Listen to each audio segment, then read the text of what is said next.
The views expressed on the following broadcasts do not necessarily reflect those of KHLT, Take 12 Radio, or our affiliates. The opinions on this show should not be considered as medical, psychological, or professional advice and are those of the host, co-host, and guest. Take 12 Radio and KHLT Recovery Broadcasting are not affiliated with any particular 12-step fellowship. One day at a time with its failures and fears, with portion of pain and burden of care, we must meet.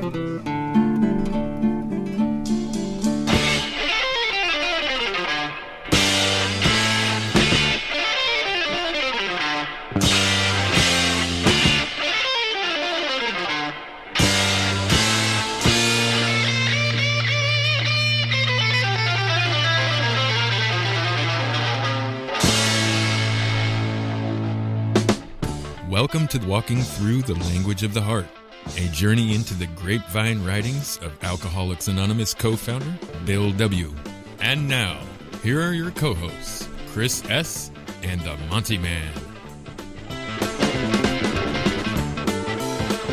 Well, come on in, family, sit on down, and welcome to episode 17 of this workshop that Chris S. and I are presenting for you from the Language of the Heart, Bill W.'s Grapevine writings. And with me right now is Chris S. Hey, Chris. Hey, Monty. How you doing this week?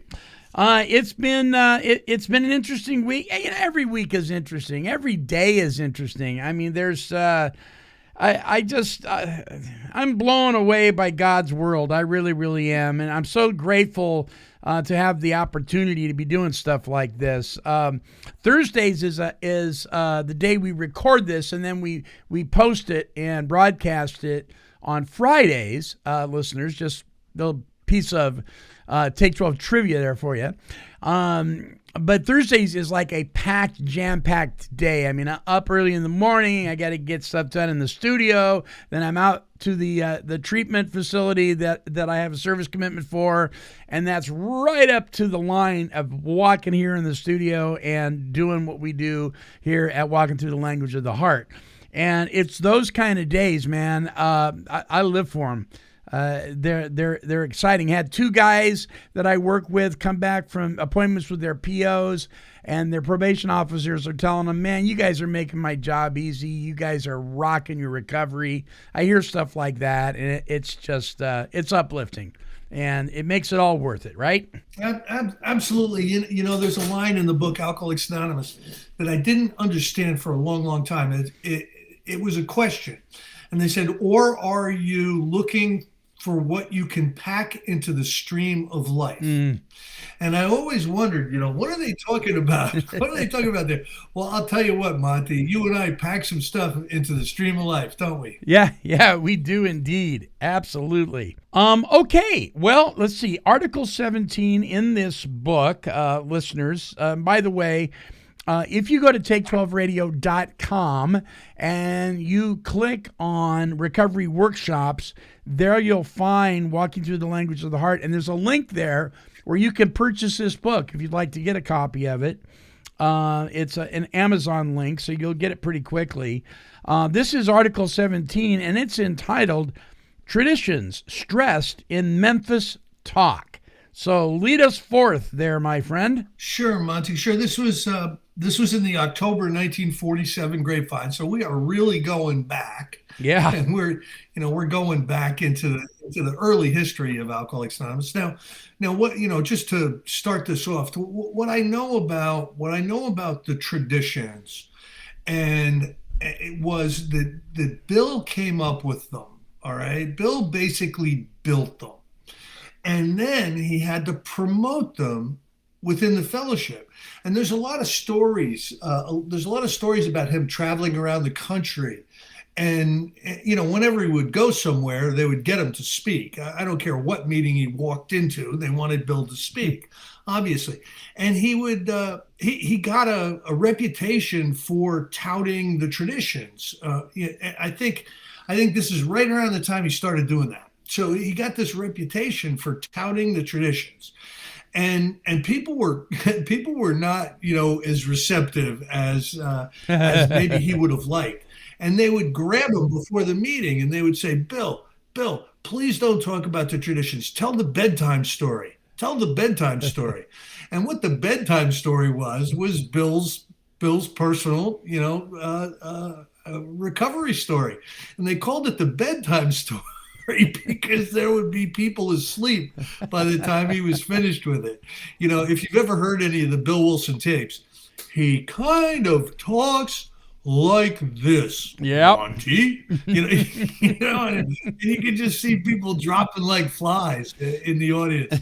But God bless him. So anyway, that's kind of what I think this is going to head toward. Like he is going to be promoting the traditions, and they didn't catch on like wildfire. I mean, he really had to work very, very hard, and he had to call in a lot of favors for these traditions to be ratified, several years later. He really had to work hard. He felt very, very strongly about it. So that being said, let's get started. Traditions stressed in Memphis Talk. Urging all members of Alcoholics Anonymous to strive for humility before success and for unity before fame, Bill W., speaking before the 3rd Annual Southern Regional Convention in Memphis, Tennessee on September 19th, reviewed the 12 suggested traditions for the organization.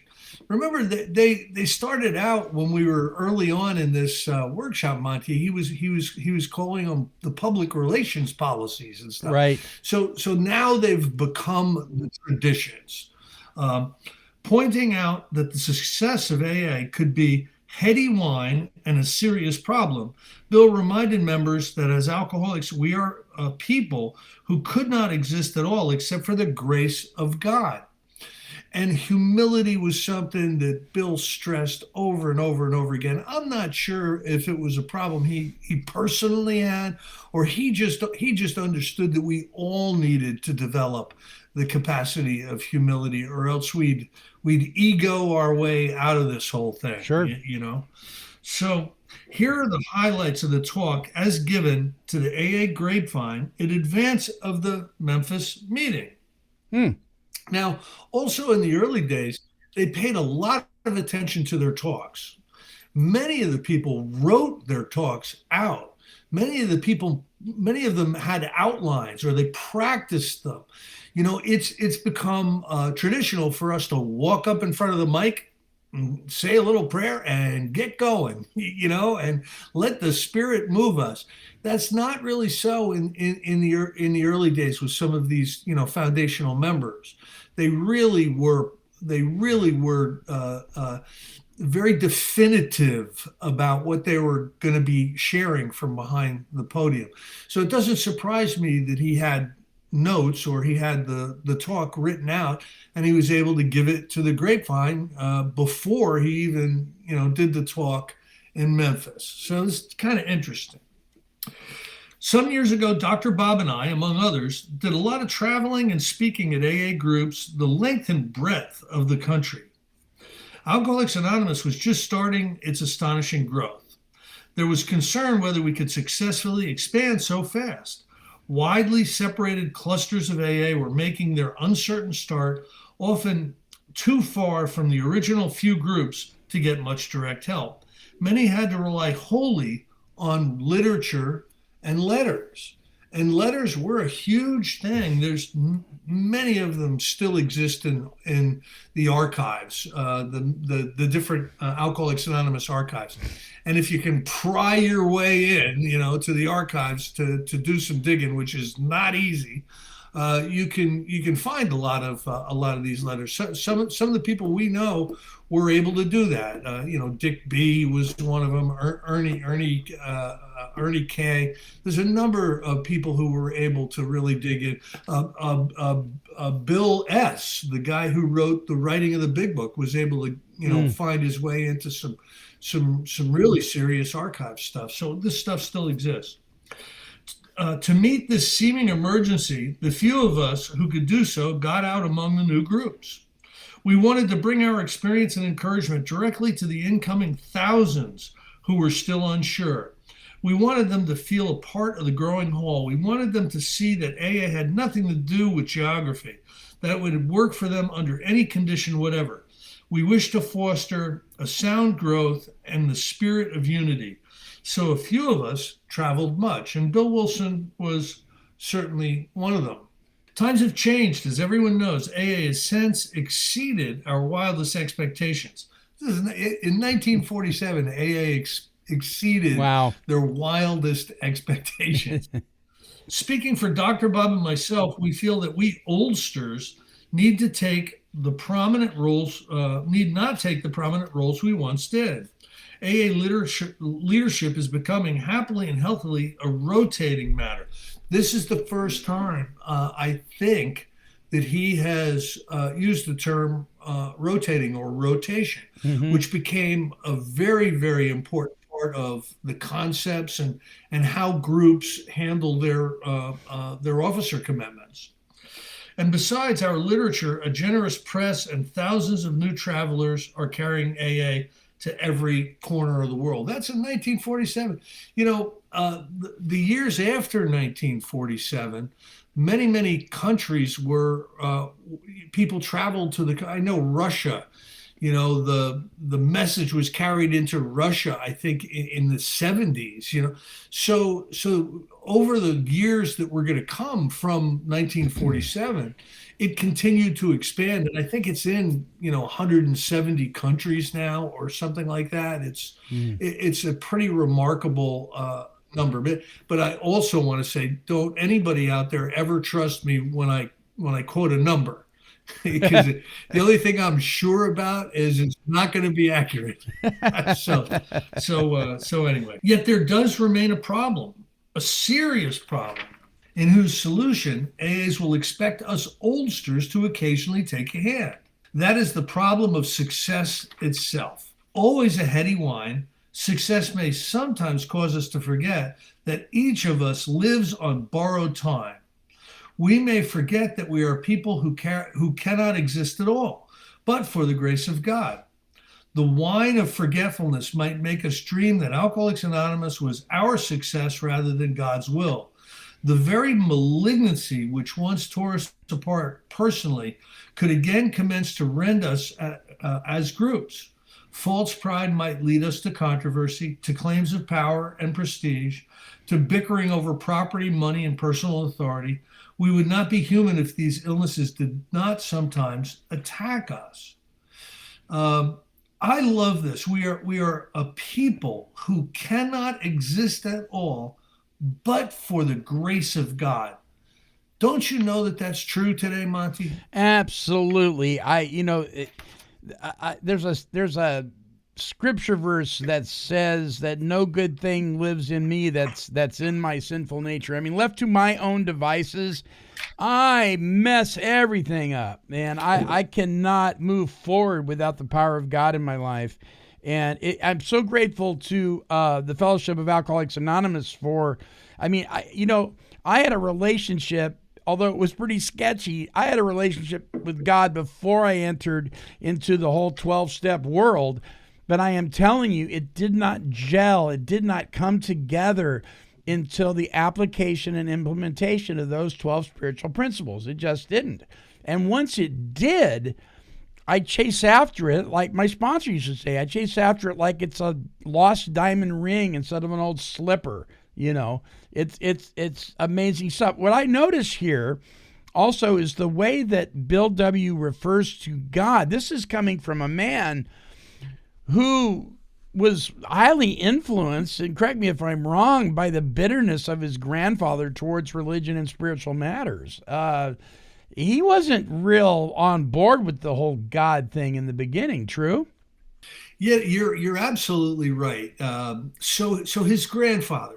Now, I've gone up to the Wilson House. I think I've done like 20 some workshops up at the Wilson House, and that's where Bill's grandfather lived, and that's where he was born and raised, right? So when his father ran off to Canada to cut marble, and the next day his mother went off to New York City to become a doctor, and they just left him and his sister with Grandpa Griffin. So hey Grandpa, Griffith, I think it is, right? So he grew up there. Now this great story about this guy. Now he was antagonistic toward the religious people. You got to understand, the Wilson house is right next door to a church. I mean, it's right across the street is a church. So Yes. so he's got a big bar, big bar, restaurant, hotel, and right next door is a church. So some antagonism developed with the grandfather over the years, and he would criticize, oh, look at those people filing in and out of the church, blah, blah, blah. He'd do a lot of that. Now here's the amazing part of the story. He had a problem with alcohol. Now, can you imagine Bill's grandfather having a problem with alcohol? How unusual would that be? Anyway, one day, he grabbed his jug, because a lot of people, had the big Snuffy Smith jugs, and he decided, he was in a weird mood. He decided he was going to climb Mount Aeolus. Mount Aeolus, you can see from the Wilson. You can see it out of Bill's bedroom windows, big mountain. And he decides he's going to climb up on the mountain. Now, here's what happened to him up on the mountain while he's drinking his jug of wine. He had a spiritual experience, some type of spiritual experience. And he came down off that mountain, completely changed. As a matter of fact, he walked into the church where a church service was being conducted, pushed the preacher away from the podium, and started witnessing to the congregation about his spiritual experience up on the mountain. So I don't know whether that happened while Bill was still living there, or it happened after he had moved away and joined the army. But I always thought that was a very, very interesting anecdote about the Wilson family, and this is basically the guy that raised Bill. So yeah, he had some antagonism, but he also had a spiritual experience. Isn't that the way it is for a lot of us? A lot of us come in just absolutely fundamentally prejudiced about religion and God and everything like that. I mean, but we come to believe, and many of us already have theological convictions galore, right? Yeah.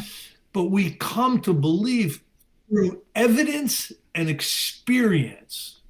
Yeah. Because the evidence is in our personal growth, and the experience is in our looking around the fellowship and watching people change.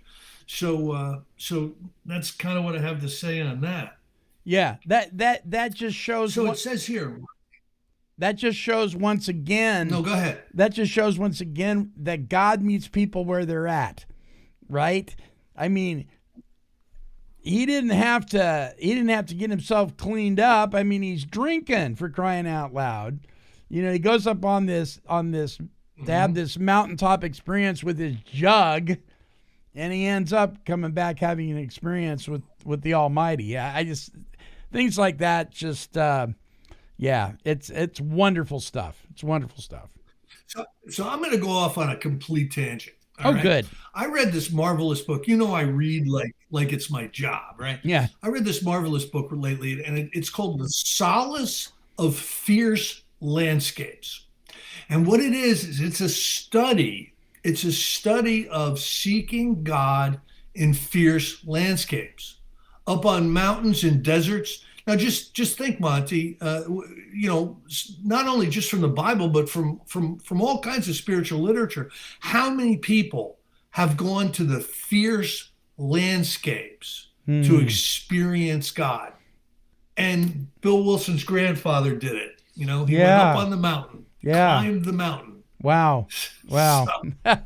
So that's a tangent. Anyway, that's a tangent. I love your tangents. So it says here, therefore, many of us think today that the main problem of Alcoholics Anonymous is this: how, as a movement, shall we maintain our humility and so our unity in the face of what the world calls a great triumph?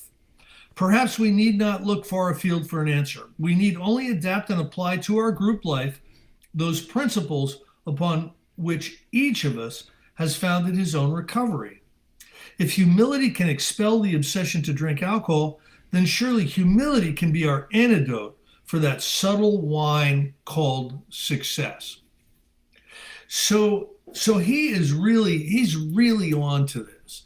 Whenever a power driver shows up in a 12-step group or something, the group usually dwindles. Somebody who wants to take over and wants to be the chairperson, and I'm gonna be the chairperson for the next 4 years. When something like that happens, usually the group dwindles. But when there's an atmosphere of humility, it kind of just moves along, and grows as a group. So he's onto something. I also believe, because of all the criticism he was getting from all kinds of different people, especially in the Midwest, that he really wanted to make humility a part of the AA program, because there were some people he was worried about. You know what I mean? So, some of the stuff that they were doing, he was worrying about. So there's probably a double motive, for this humility stuff. Sure. So it says, Bill then went on to explain in detail the 12 points of tradition first printed in an article in the April 1946 issue of the AA Grapevine, which we read. 2 years ago, my old friends urged that I try to sum up our experience of living and working together, that I try to state those definite principles of group conduct, which had then quite clearly emerged from a decade of strenuous trial and error. In the spirit of our original 12 steps, and strictly within the ample proofs of our experience, I made the following tentative attempt: 12 points to assure our future in Alcoholics Anonymous tradition of relations, recently revised in light of later experience. So we're experiencing in this workshop the evolution of the 12 traditions, which is very cool. The 12 steps had been pretty much etched in stone prior to the Grapevine being published, but this is very interesting. And it says this: our experience has taught us that, number one, each member of Alcoholics Anonymous is but a small part of a great whole. AA must continue to live, or most of us will surely die. Hence, our common welfare comes first, but individual welfare follows close afterward. 2, for our group purpose, there is but one ultimate authority, a loving God, as he may express himself in our group conscience. 3, our membership ought to include all who suffer from alcoholism. Hence, we may refuse none who wish to recover. Nor ought AA membership ever depend upon money or conformity. Any 2 or 3 alcoholics gathered together for sobriety may call themselves an AA group, provided, of course, that as a group, they have no other affiliation. 4, with respect to its own affairs, each AA group should be responsible to no other authority than its own conscience. But when its plans concern the welfare of neighboring groups also, those groups ought to be consulted. And no group, regional committee, or individual should ever take any action that might greatly affect AA as a whole without conferring with the trustees of the Alcoholic Foundation. On such issues, our common welfare is paramount. 5, each Alcoholics Anonymous group ought to be a spiritual entity having but one primary purpose, that of carrying its message to the alcoholic who still suffers. 6, problems of money, property, and authority may easily divert us from our primary spiritual aim.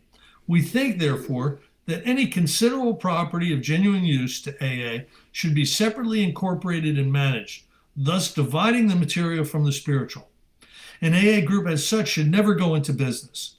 Secondary aids to AA, such as clubs or hospitals, which require much property or administration, ought to be incorporated and so set apart that, if necessary, they can be freely discarded by the groups. Hence, such facilities ought not use the AA name. Their management should be the sole responsibility of those people who financially support them. For clubs, AA managers are usually preferred, but hospitals, as well as other places of recuperation, ought to be well outside AA and medically supervised. While an AA group may cooperate with anyone, such cooperation ought never go so far as affiliation or endorsement actual or implied. An AA group can bind itself to no one. 7, AA groups themselves ought to be fully supported by the voluntary contributions of their own members. We think that each group should soon achieve this ideal, that any public solicitation of funds using the name of Alcoholics Anonymous is highly dangerous, whether by groups, clubs, hospitals, or other outside agencies, that acceptance of large gifts from any source or of contributions carrying any obligation whatever is unwise. Then, too, we view with much concern those AA treasuries which continue, beyond prudent reserves, to accumulate funds for no stated AA purpose. Experience has often warned us that nothing can so surely destroy our spiritual heritage as feudal disputes over property, money, and authority. 8, Alcoholics Anonymous should remain ever non-professional. We define professionalism as the occupation of counseling alcoholics for fees or hire. But we may employ alcoholics where they are going to perform those services for which we might otherwise have to engage non-alcoholics. Such special services may be well recompensed, but our usual AA 12-step work is never to be paid for. 9, each AA group needs the least possible organization. Rotating leadership is the best. The small group may elect a secretary, the large group its rotating committee, and the groups of a large metropolitan area their central or intergroup committee, which often employs a full-time secretary. The trustees of the Alcoholic Foundation are, in effect, our General Service Committee. They are the custodians of our AA tradition and the receivers of voluntary AA contributions by which we maintain the AA General Service Office at New York. They are authorized by the groups to handle our overall public relations, and they guarantee the integrity of our principal newspaper, the AA Grapevine. All such representatives are to be guided in the spirit of service, for true leaders in AA are but trusted and experienced servants of the whole. They derive no real authority from their titles. They do not govern. Universal respect is the key to their usefulness. 10, no AA group or member should ever, in such a way as to implicate AA, express any opinion on outside controversial issues, particularly those of politics, alcohol reform, or sectarian religion. The Alcoholics Anonymous groups oppose no one. Concerning such matters, they can express no views whatever. 11, our relations with the general public should be characterized by personal anonymity. We think AA ought to avoid sensational advertising. Our names and pictures as AA members ought not be broadcast, filmed, or publicly printed. Our public relations should be guided by the principle of attraction rather than promotion. There is never need to praise ourselves. We feel it better to let our friends recommend us. 12, and finally, we of Alcoholics Anonymous believe that the principle of anonymity has an immense spiritual significance. It reminds us that we're to place principles before personalities, that we are to practice a genuine humility. To this end, that our great blessings may never spoil us, that we shall forever live in thankful contemplation of Him who provides over us all. So what I know about the traditions, Monty, this is the core of what became the 12 traditions. There's been some changes, between what you read here and what you'll read in the 12 steps and 12 traditions. But this is it. This is the Megillah of the 12 traditions. And what I gather out of this particular Grapevine article is it was first presented in Memphis in 1947, which is really interesting, don't you think? Yeah. So let me ask you this. Do you know what the process was or how the different versions came about? I mean, because obviously it's saying the same thing that we read in the 12 and 12, but there's like the abbreviated version, then there's the long version, which is shorter than the abbreviated version, then there's this version. I mean, how did that all come to pass like that? I believe it's mostly Bill. Okay, he was a rewriter. He was an improver. he would re-edit and do a different version. He did a lot of that. Yeah. The stories about the big book were there were thousands of pages that were thrown away in the writing of that book because he just would revise and improve on previous work. So I think there was a lot of that. Also, the 12 Steps and 12 Traditions had some editorial help. Now, an oral tradition, whether this was true or not, was that a man named Tom Powers helped, and I believe there was another individual. Now, Tom Powers I know a little bit about because I've sought out his recordings. He was real good friends with Bill, in the 40s and 50s, and he broke away. This is another tangent I'm going on, Monty. This guy broke away from Alcoholics Anonymous and started All Addicts Anonymous or something like that. And he started a huge commune up in New York State, which is still populated by people that were influenced by Tom Powers. They bought all these homes in this town, and they went up there and they lived a recovered life. But if you listen to any of his stories, which any of his tapes, some of his stuff has been recorded. He is clear on the 12 steps. He is clear on what Alcoholics Anonymous was and what Alcoholics Anonymous was not. I think what happened with him was he wanted to help more people than just alcoholics. He wanted to help people with drug problems and stuff like that. But supposedly he had a hand in the editing of the essays on the steps and the 12 traditions. Now, to what extent that was, I'm not an AA historian. Somebody might know. But I don't. So anyway, that's a long answer and a convoluted answer to a short question. Sure. So Bill wants to protect Alcoholics Anonymous from us. Okay. and himself. He's saying himself, right? Yeah. But he wants to protect it from us. Now, I gotta tell you, you can tell somebody's new because they want to change stuff. You know what I mean? Now there's something going on. There's something going on now that I'm gonna share because I got involved in it over the last week, and I want to share about it, Monty. And it has something to do. It has something to do with the humility, and it has something to do with the structure of Alcoholics Anonymous and how we are but trusted servants, like the people with the trustees and all that. He's saying they're trusted servants, and I see something going on now that I think should be looked at. Okay, and here's what it is. Alcoholics Anonymous has a proposal on the table to publish a revised version of the book Alcoholics Anonymous. All right. I have a feeling that they want to, degenderize it. I have a feeling there's some people that want to update it and take some of the terminology out that doesn't make a lot of sense today.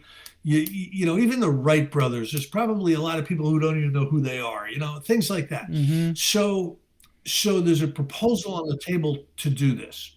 Now, if you want to revise the book Alcoholics Anonymous, it's a very, very difficult process. So what happens is the fifth edition of the big book is going to come out soon. They're soliciting for stories for it right now. That text, the first 164 pages, and the doctor's opinion of that text are going to remain unchanged. Okay, what's going to be changed is the stories, and the stories are going to express more diversity. That's really what their point is with the story, to open up Alcoholics Anonymous in a more diverse way than it is today. And they're going to try to do that by putting stories in there from every kind of person and every kind of background that you can find. All right. But this revised this rewritten text is being handled in a very strange way. And I found out I was on a Zoom call with concerned people about this, and I found out some information on it that I think you'll find interesting. Now, you can't just rewrite the big book. There's conference approvals and all there's committees and there's all kinds of stuff that has to happen. Votes need to be taken and everything, right? Yeah. That's really the process for the book Alcoholics Anonymous. So you know how Alcoholics Anonymous is going to get this written? They're calling it a translation. Because when they do translations for different countries and everything, there's just a small committee of people. There's just a small committee of people, and they get the translation done. Nobody approves nothing. It just happens, right? You need a big book written in Swahili. There's a little committee that'll go take care of it, and 2 years later you'll have a copy of the big book in Swahili. So how they're arranging this is they're saying it's a plain language big book. So it is being translated from English into English. And they can bypass all the approvals and all the voting and all the groups that would have a hard time with it. They don't have to deal with any of them. It's a translation. And that's how it's happening. Now, give me some of your feedback on that. Yeah. Oh boy. Okay, we're going down a trail. We're going to go down a trail here. I'm experiencing something very similar right now with this is like deja vu. With a guy, his name is Brian Simmons. And I'll just say his name. It's not part of AA or any of that kind of stuff, and he makes no bones about it. But he claims that he fell asleep one day and Jesus Christ spoke to him and brought him to the library in heaven. This is an interview that I actually watched him talk. This is from him. And he has no education in Aramaic, in original Greek, in Hebrew, anything. And Jesus told him that he's going to start giving him new books, that the Bible's outdated, and he's going to start giving him new books to put in the Bible that'll make Jesus the most popular name on the planet and give him an understanding of the Hebrew language that nobody else knows. And he can have 2 books to start out with, and he's thinking to himself, this is what he says. He says, I'm thinking to myself, I see this book on the shelf. It says John 22. Well, there's not 22 chapters in John. The Bible wasn't written in chapters originally anyway, so that kind of pokes a hole in that. But he sees John 22, and he thinks to himself, how can I steal this from Jesus? But he says in heaven, whatever you think comes over a giant loudspeaker and everybody hears it. So Jesus heard his thoughts about wanting to steal it, and Jesus scolded him and said, no, I'm only giving you 2 books to start out with. You take these back and I want you to rewrite the Bible. So he comes back from this dream with this enthusiasm, and he starts rewriting Scripture, and it's called the Passion Translation. The problem with it is, and this is exactly what I'm seeing with what you're talking about, it's not a translation. It's a different text. You can't call it you can call it a translation to get it under the door, but it really isn't. If this thing ends up being a different text, then the truth of the matter is it's not the big book. Sorry, that's not the big book. They call it something else, but it's not the big book of Alcoholics Anonymous. And that's how I feel about this Passion Translation. It's not the Bible. And I mean, you take a verse that says, Jesus is my rock, or in the New King James, thou art my rock, Jesus, or the New American Standard, Jesus is solid and my rock. In the Passion Translation, Jesus is my best friend. He never lets harm come to me. Nothing of tribulation comes my way. What? And so that's the difference between a translation and a totally different text entirely. And that's what I'm thinking of as you're telling me this story is there's a movement in our world of trying to dumb down, trying to change and tip things on its head so people can get their agenda made. And I see it. I'm just going to say it. I see it in our government. I see it in our country, and I see it in AA. That's a very, very interesting story, and it is. It's a parallel example of a misuse of the word translation. Yeah. So you can say we're gonna take the big book and we're gonna turn it into plain English, all right? But that's not what they're gonna do. It's gonna be a rewriting. So there's a number of concerned people, and what they're doing is they're reaching out to their GSRs, their DCMs, their delegates, and they're questioning the process. Like is this really the process? How did you come up with it's a translation so it can go to the translation committee who can have it, who can pay to have it done by an editing bureau or something? How did you bend that to a translation?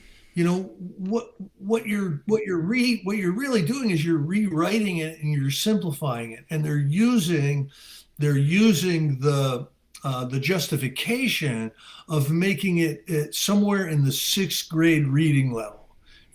We want this to be able to be understood by people with only a 6th grade reading level. Well, I got to be honest with you, Monty. If I don't understand a word, there's a thing called a dictionary. And if the big book isn't written in plain English, what is it written in? So I'm letting my opinion, spill out on the table a little bit. I hear you. But you understand. Yeah. You understand. I'm a hardcore traditionalist. I'm sorry about that. Here's the deal. Here's the deal, Chris. The fact is, in fact, the first interview I ever had on Take 12 Recovery Radio was a gentleman by the name of Juan O. Now, Juan was a stickler for traditions. Juan was a hardcore. I mean, this guy would not budge. He was inflexible in anything.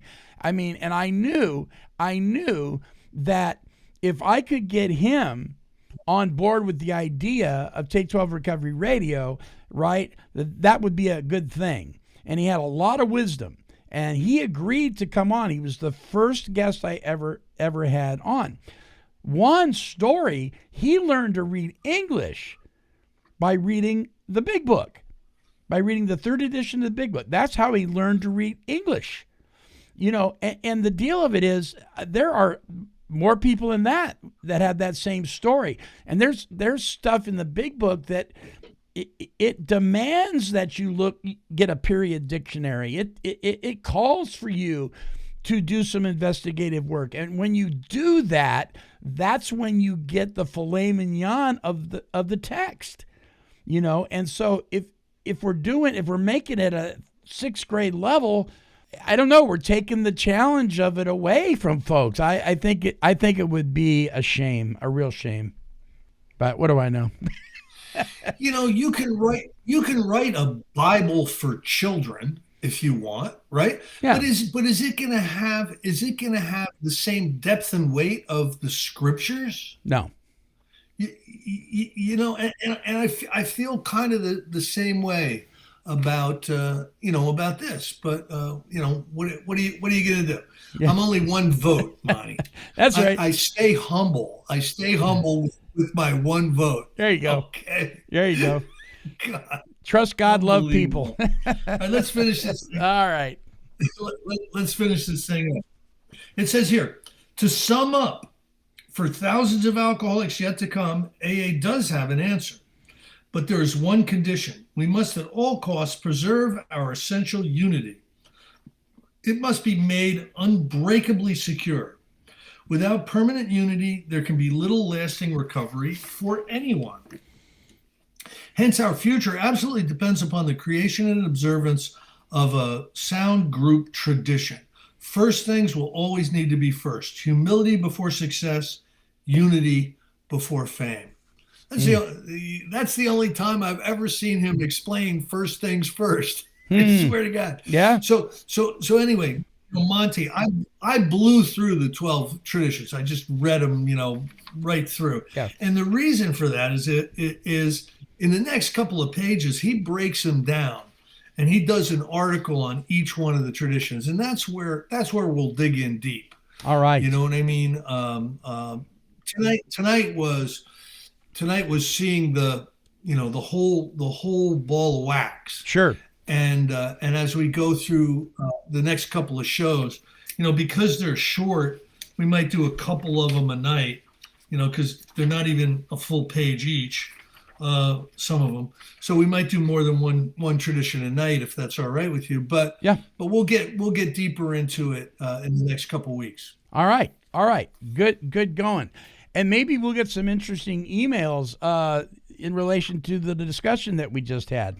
What can I say? All right, Chris. So. All right, Chris. Thank you so very much. Folks, listen, we do want to hear from you. Our email is take12radio@comcast.net. Use the number 12 there, take12radio@comcast.net. And visit our website at take12radio.com. We have a plethora, I love that word, we have a plethora of recovery-focused shows for you. And we even got, we've got a whole couple of segments that we're going to be doing. Right now, we are working on developing 3 hours of the best of the 60s as far as music goes. But this time, we're going to listen to these songs sober, guys. Sober. You may appreciate them a little differently than you did back in the 60s. So be looking forward to that as well. All right. Until our next broadcast, this is the Monty'man along with Chris S., and we are wishing God's perfect serenity for you.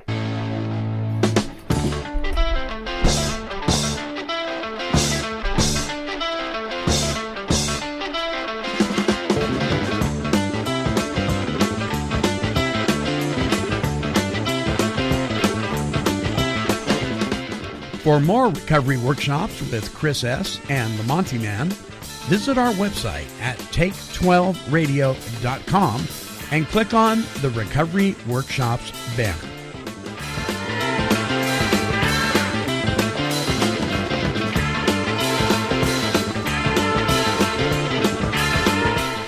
This has been a broadcast of Take 12 Recovery Radio and KHLT Recovery Broadcasting.